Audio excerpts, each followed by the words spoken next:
Hi everyone, my name is Vanessa van Dijk, and in today's video I want to give you a little update about my skin here in Thailand, and for that I want to show you a slideshow which goes from the 1st of September 2025, which was the second day after my arrival here, all the way until this morning, the 22nd of September 2025. So you can see in real time how these breakouts can develop, but also how they can gradually fade once the right dietary adjustments are made.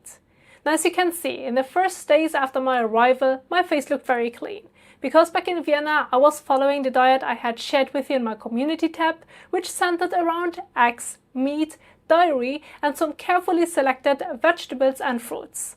With that diet I was able to keep my skin looking pretty stable. Sure, there was the occasional pimple, but I didn't experience any acne flare-ups for almost 7 months. So it really gave me the perfect baseline to see how diet and environmental changes can affect the skin.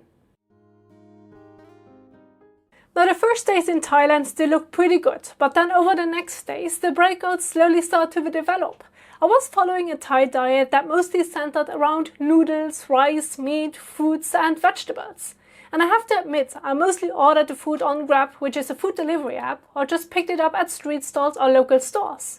So there was literally not much I really knew about what was in there, especially when it came to the sauces, the spices and so on. I mean, you can easily identify the vegetables, the meat or the fruits that were in there, but the sauces they cooked with were unknown. I suspect it was mostly soy, tamarind, fish sauce and some curries, because that's what you can buy here everywhere. And sometimes they even have them already laid out on their little stalls, but I can't say for sure because there are almost no ingredients lists available. And after about a week of eating like this, you can see my face start to slowly develop more and more breakouts. And things really didn't look that good. So at that point I knew I had to make some changes. I started to prepare the food myself. And at first I went with rice bowls and cooked eggs, then as well as with chicken and pork in the wok. I added some vegetables like soybean sprouts and even a little bit of fruits like tomatoes. And then I threw in some herbs like lemongrass, coriander and garlic chives. And on top of that I used some soy sauce I bought, even the organic versions, because I thought, well, let's go without preservatives.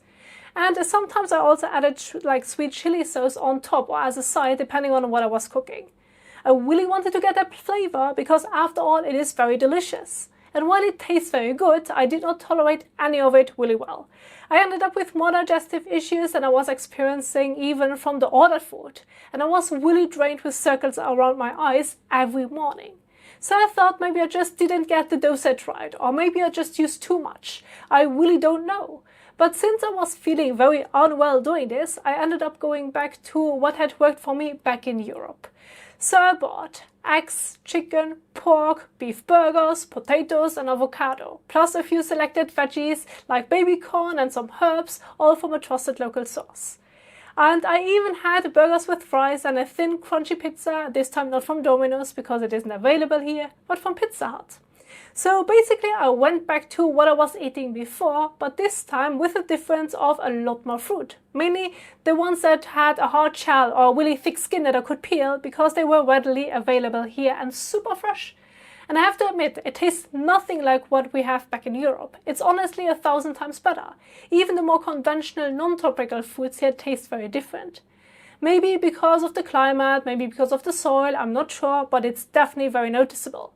And I basically bought them directly from small local farmers who were happy to sell them to me, especially pomelo. They told me it doesn't sell well here because people don't like to peel it since it's very difficult, or let's say it takes some effort. I guess that's why you can find it peeled in every 7-Eleven. But anyway, my diet went back to how it was before because the other approach simply didn't work well. And with these dietary changes, my face essentially went back to normal, apart from a couple of large mosquito bites. And as you can see, there's nothing left now except for a few dark spots that are slowly fading. So far it looks great and I don't see any new breakouts coming for now. And the same happened to my chest and back. Things really improved there as well. But I think that the issue there is not solved yet, because I'm having a hard time telling mosquito bites apart from pimples, so I need a bit more time to see that clearly. I had some little bees in my room that I probably brought in from the laundry I was drying outside with fragrance detergent, which they seemed to like a lot, because my partner and I got bitten like crazy. Still, you can already see it is much better, but it's too early to tell for sure. Because the problem on my back and chest I was experiencing is really that the dark spots stay there for a long time, and some of the pimples flare up again after a few days. I've noticed that a lot over the last year, especially when I carefully looked back at all the pictures I took. I never really managed to be completely breakout free on my upper back. There was always 1 or 2 spots active. So drawing early conclusions is very difficult, and I just need a bit more time for that. And before I forget to mention, a couple of days ago I also made another change, which is that I added a water filter to my shower. Now the area where I'm now doesn't have the worst water. In fact, it's considered pretty good here. But there's still a lot of chlorine in it, which you can both smell and taste, and possibly also some heavy metals. And I mean, that's not something like exclusive to Thailand. So far, it's been the case in pretty much every country I've been to around here. And even down under, in Australia too, where they even call it pool water. It was safe to drink, but honestly, you really didn't want to drink it without a filter for chlorine. So I decided to go ahead and buy a shower filter. And I have to say, only after 2 days I already noticed a big difference in taste and also on my hair, because it feels less drying. That might also help improve my skin even more, but since I just added it, I don't really think that this is the main issue. In fact, I would rule it out entirely because my skin was already improving before. So again, it really comes down and back to the food in my case. But just saying, it's something to consider depending on where you live or if you're not already using one, especially for your hair. But apart from that, I'm really happy that things improved, and I will continue with the original diet a bit longer. And if things stay clear, I'll test more Thai food combinations soon. But this time by cooking everything freshly at home, not with ready-made sauces. After all, these ready sauces here are just as bad as in Europe. It's heavily processed, and that is clearly an issue for our body. And later, if that goes well, I will go back to more street food and restaurants adventures. Since I plan to stay here a bit longer, I will definitely have more ups and downs, not only with my diet, but also with testing local skincare and hair care products, which are other topics I will cover here on my channel soon. So I'll wrap it up right here. Thank you so much for being here, I really appreciate it, and I will see you in the next one.